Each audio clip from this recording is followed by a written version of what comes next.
Euzubillahimineşşeytanirracim. Bismillahirrahmanirrahim.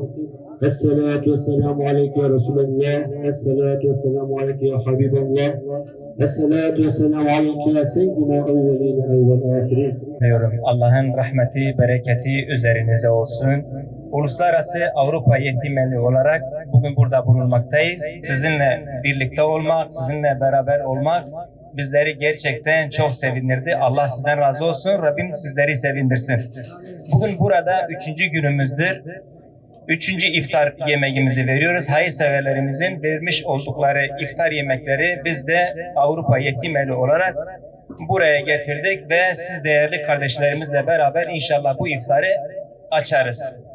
Veren kardeşimiz Şahin Başkan kardeşimizin iftar yemeğidir. Rabbim hayırını kabul etsin.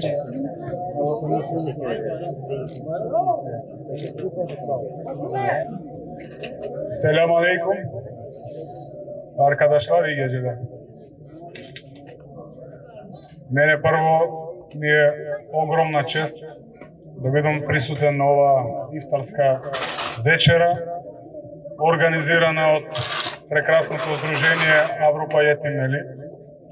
Благодарам на целиот влог кој што го давате на нашите сограѓани, особено на сиромашните. Знам за денешното големо дело да оние кои немаат бидат добро облечени, оние кои немаат да бидат добро нахранети, оти на крајот на денот и мојот Бог, иако сум православен христијанин, ме учи да ги почитувам сите религии, да ги почитувам верата и да ги почитувам моите сограѓани.